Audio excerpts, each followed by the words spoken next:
set out on a walking tour, high in the Alps, a region quite unknown to travelers, where ancient mountains thrust down into Provence. The trek began on barren moors, 12 or 1,300 meters above sea level, through land that was bleak and monotonous. Nothing grew there but wild lavender.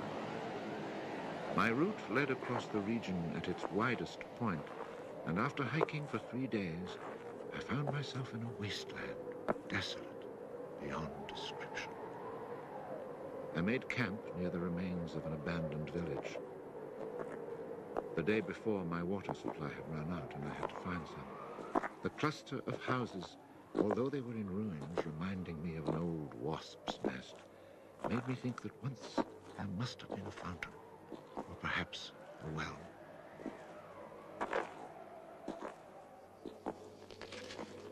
There was indeed a fountain, but it was dry. The roofless houses, eaten away by wind and rain, and the chapel with its crumbling belfry, stood arranged like houses and churches in a living village. But here, life had vanished. It was a sunny, cloudless June day, but over these bare highlands blew a fierce, insufferable wind. Growling through the skeletons of the houses, it sounded like a wild beast disturbed while feeding on its prey. I had to move camp.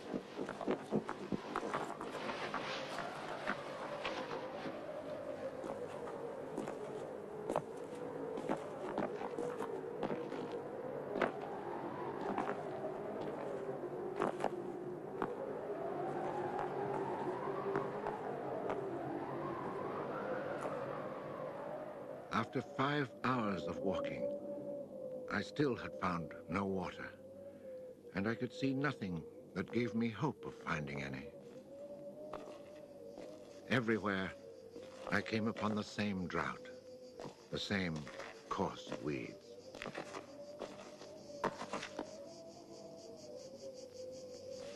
In the distance, something caught my eye. A thin, dark shape that I took for a tree stump. But just in case, I walked towards it.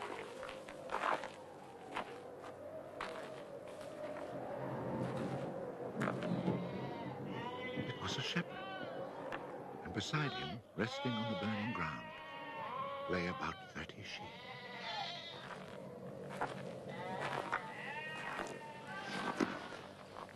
He let me drink from his gourd, and presently he led me to his sheepfold in a hollow in the plain.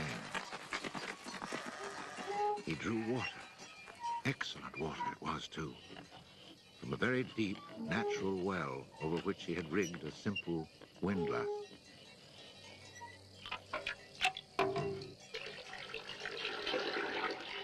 The man spoke very little, often the way with people who live alone, but he appeared sure of himself and confident in his assurance.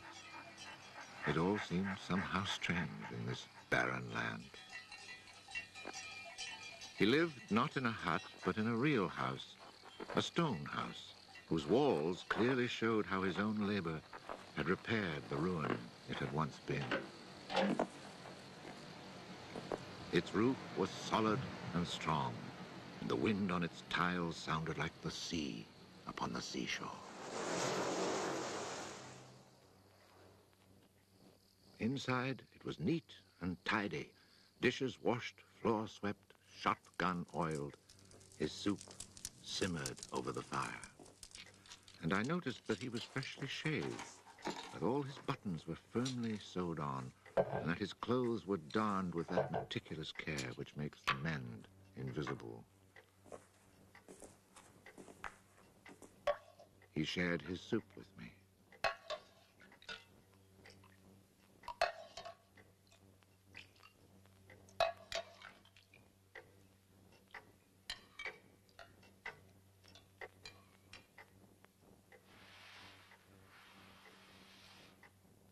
When I offered him my tobacco pouch, He told me he did not smoke. The dog, silent like his master, was friendly without fawning.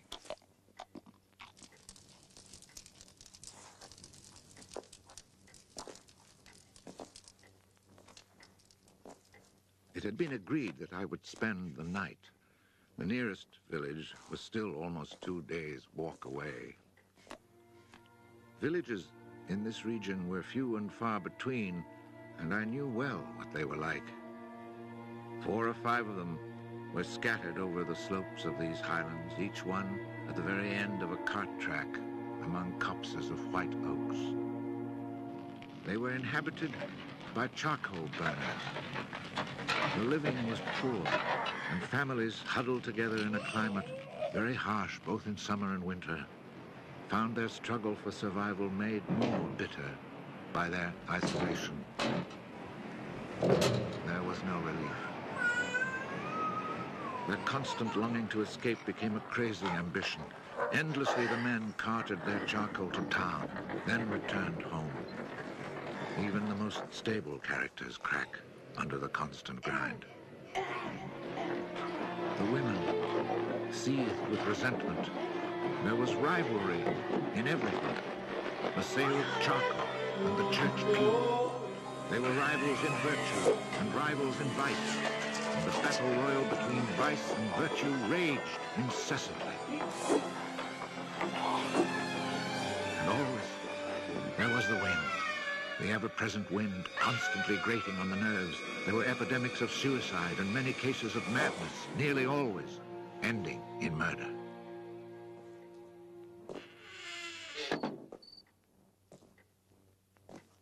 The shepherd, who did not smoke, went to fetch a little sack, and onto the table he emptied a pile of acorns. He began to examine them very carefully, one by one, separating the good from the bad. I sat, smoking my pipe. I offered to help, but he told me it was his work, and indeed, seeing how very carefully he carried out his task, I did not insist. That was the only time we spoke. When he had set aside enough acorns, he divided them into piles of 10. As he did this, he discarded the smaller ones, or those that were cracked, for now he was examining them very, very closely. When finally there lay before him 100 perfect acorns, he stopped, and we went to our beds. Being with this man brought a great sense of peace. The following morning, I asked him if I might stay on and rest for the day. He found that quite natural, or to be more precise, he gave me the impression that nothing could upset him. The day of rest was not absolutely necessary, but I was intrigued, and I wanted to learn more about him. He let his sheep out of the pen and led them to their grazing. Before he went, he took the little bag of carefully chosen acorns and put them into a pail of water to soak. I noticed that for a walking staff, he carried an iron rod as thick as my thumb and about as high as my shoulder.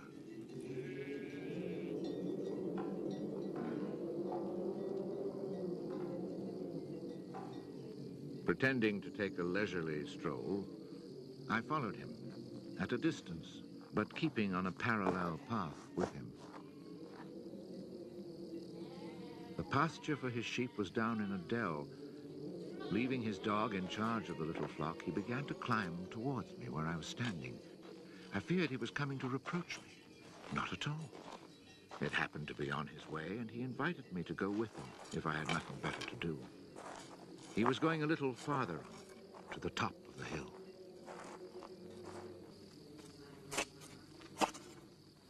When we reached his destination, he began to drive his iron staff into the ground. He made a hole, dropped in an acorn, and filled in the hole.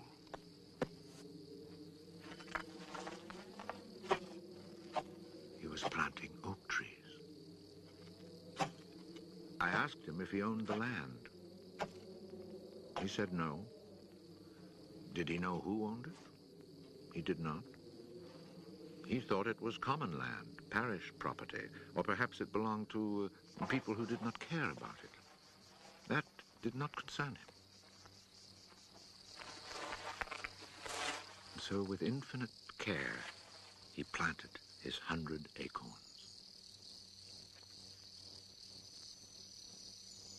After the midday meal, he began to sort out more of his acorns. I suppose I must have been quite insistent with my questions, because he answered me. For 3 years, he had been planting trees in that desolate country. He had planted 100,000. Of the 100,000, 20,000 had come up. Of these, he still expected to lose half, either to rodents or to any of the unpredictable things which only Providence can account for. That left 10,000 oaks to grow on this tract of land where before there was nothing. It was then that I wondered about the man's age. He was clearly more than 50. 55, he told me. His name was Elzéar Bouffier. He had owned a farm down in the lowlands. It had been his life.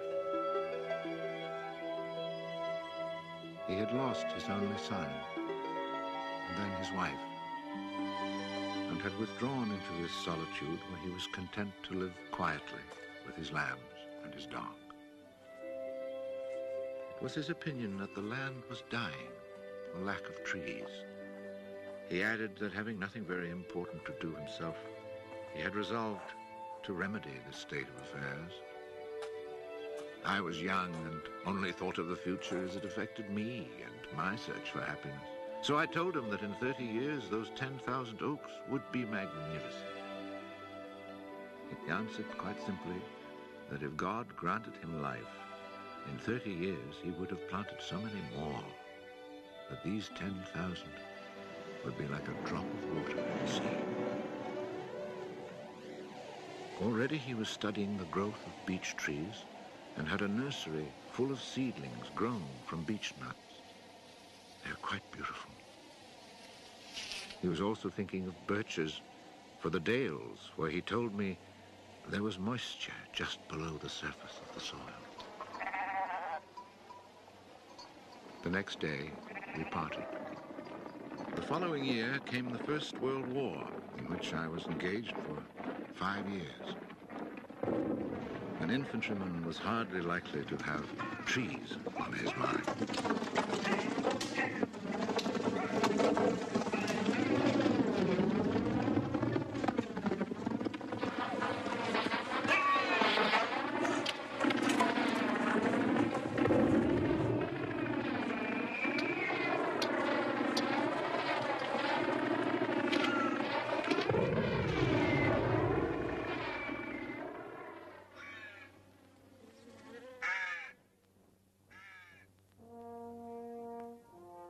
After demobilization, I found myself the possessor of a small gratuity and a great desire to breathe pure air.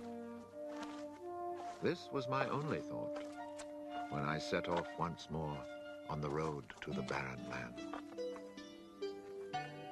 The country had not changed. However, in the distance, beyond the deserted village, I noticed a sort of grayish mist that lay on the hilltops like a carpet. The shepherd who planted trees had been in my mind since the day before. 10,000 oak trees, I thought to myself, really need a lot of space. I had seen so many people die in those 5 years, it was easy to imagine that Elzéar Bouffier, too, was dead, especially since at 20, we think of men of 50 as ancient with nothing left to do but die.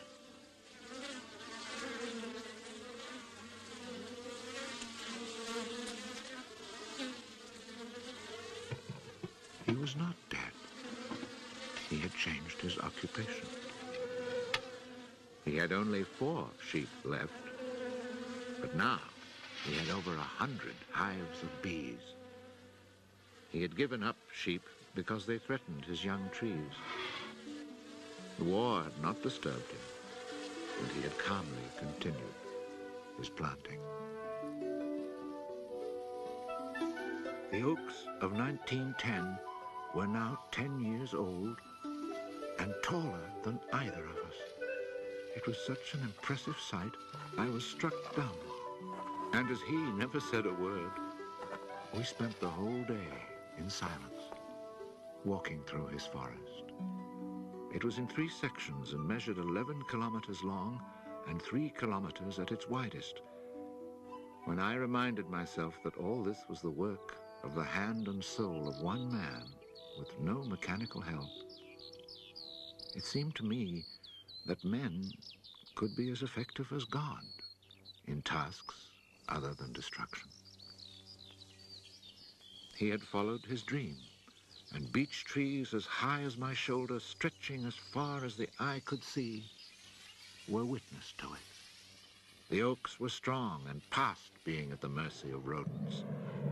As for Providence, she would have needed a cyclone to destroy this creation of man.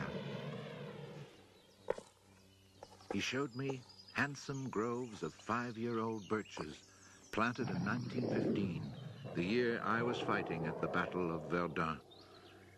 He had set them out in all the hollows where he guessed, and rightly, there was moisture near the surface. They were like young children, tender yet firm and confident. And creation, it seemed, had just followed in a natural sequence. He hadn't worried about it. Resolutely, he had gone about his simple task. On the way down through the village, I saw streams flowing with water, which in living memory had always been dry. This was truly the most impressive effect of creation's natural cycle that I'd ever seen. Long ago, these brooks had been full of water. Among the miserable villages I mentioned before, some were built on sites of ancient Roman villages, and archaeologists digging in the ruins had found fish hooks, whereas in the 20th century, cisterns were needed to ensure even a modest supply of water. The wind had scattered seeds too, and as the water reappeared, so did willow trees, reeds, meadows, gardens, flowers, and a reason for living. But the change had come about so gradually, and that it was simply taken for granted. Of course, hunters who climbed these heights in search of hares and wild boar had noticed the sudden appearance of little trees, but had put it down to some caprice of nature. That is why no one had meddled with the work of the shepherd. If they had suspected it was man's work, they would have interfered. But who would even think of him? Who in the villages or among the authorities could ever have imagined such constant, magnificent generosity?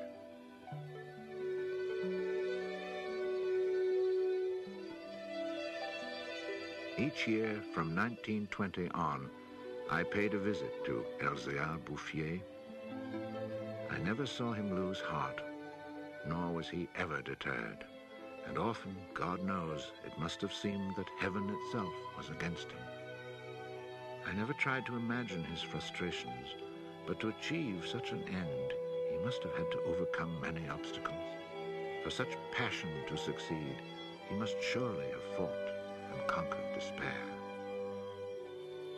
We must remember that this exceptional man had worked in utter solitude. Solitude so complete that towards the end of his life, he had lost the habit of speech. Oh, perhaps he saw no need for it. In 1933, he was visited by an astonished forester who notified him of an order that lighting fires outdoors was forbidden for fear of endangering this natural forest.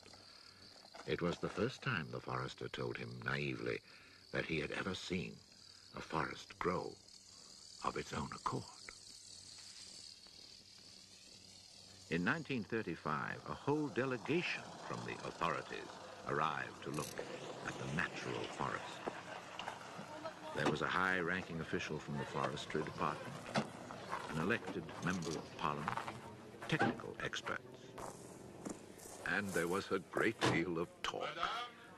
It was decided something must be done.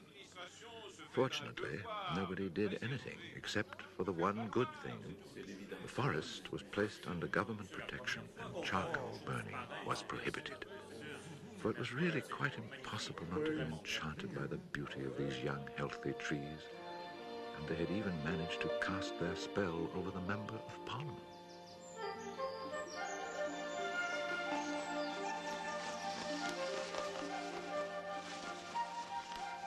One of the senior foresters in the delegation was a friend of mine, and I explained the mystery to him. The following week, we both set out to find Elzéar Bouffier. He was hard at work about 20 kilometers from where the official inspection had taken place. I was right about my friend the forester. He was able to appreciate all he saw. I offered the eggs I had brought as a present. We all shared our lunch and spent several hours in silent contemplation of the landscape. The slopes we had climbed on our way up were covered with tall trees 4 times our own height. I remembered how it had looked in 1913, desolate, but quiet, regular work, brisk mountain air, the simple life, and above all, peace of mind, had endowed this old man with almost awe-inspiring health. He was one of God's athletes. I wondered how many more hectares he would cover with trees. Before we took our leave, my friend made one small suggestion about the kinds of tree which seemed to suit the soil here. He did not press the point, for the simple reason, he told me afterwards, that this man knows more about it than I do. The idea must have been turning over in his mind, for after we had walked for an hour, he added, he knows more about it than anyone else in the world. He's found a perfect way to be happy. Thanks to this forester, not only the forest, but the happiness of Elzéar Bouffier were protected. The only serious danger to his work occurred during the Second World War. Cars being powered by wood-burning generators. There was never enough wood. So cutting was begun among the oaks of 1910, but they were so far from transportation routes that the whole enterprise proved financially unsound. It was abandoned.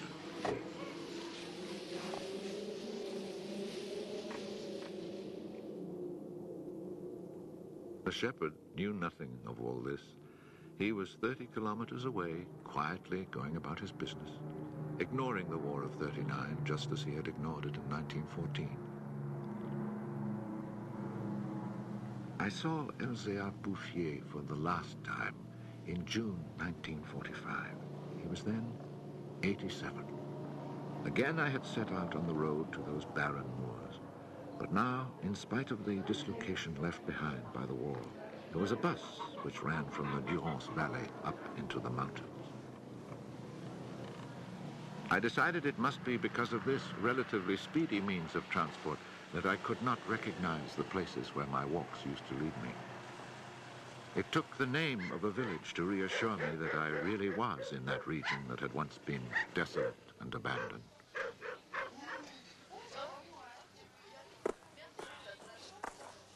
The bus dropped me at Vergon. In 1913, this hamlet of no more than a dozen houses had 3 inhabitants, wild creatures who hated each other, who set snares to make a living. They were people without hope. Now everything was different, even the air itself. Instead of the harsh, dry winds of the past, there was a gentle breeze full of fragrance. From the mountain tops came a sound like rushing water. It was the wind rustling through the forest. And then, even more astonishing, I heard another sound of water. I saw that they had built a fountain that was splashing merrily. And beside it, what I found most touching, someone had planted a linden tree, the perfect symbol of rebirth.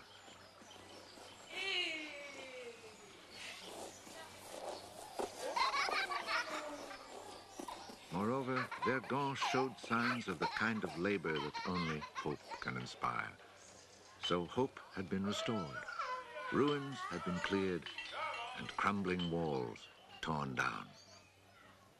The new houses, freshly rough-cast, stood in kitchen gardens where flowers and vegetables grew in orderly confusion. Roses and cabbages, snapdragons and leeks, celery and anemones. It had become a place where one would want to live. From this point, I continued on foot. The war had not been over long enough for life to reach full bloom, but Lazarus had emerged from the tomb. On the lower slopes of the mountain, I could see small fields of young barley and rye, and down in the narrow valleys, the meadows were green.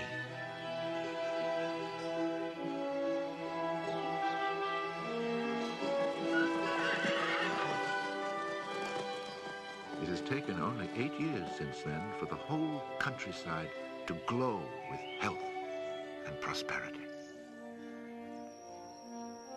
Where I had seen ruins in 1913, there now stand clean, freshly plastered farmhouses, evidence of happy, comfortable lives. Dry springs fed by snows and rains, now conserved by the forest, have begun to flow again.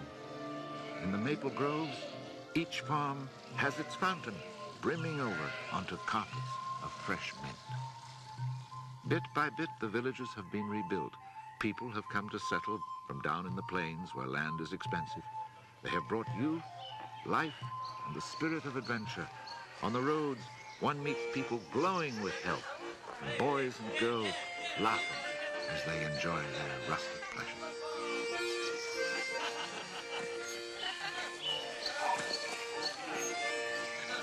Counting those who lived here before, quite changed by their life in gentle surroundings, and including the newcomers, more than 10,000 people owe their happiness to Elzéar Bouffier. When I think that one man, one body, and one spirit was enough to turn a desert into the land of Canaan, I find after all that a man's destiny can be truly wonderful. But when I consider the passionate determination, the unfailing generosity of spirit it took to achieve this end, I'm filled with admiration for this old, unlearned peasant who was able to complete a task worthy of God. Elzéar Bouffier died peacefully in Banon in 1947.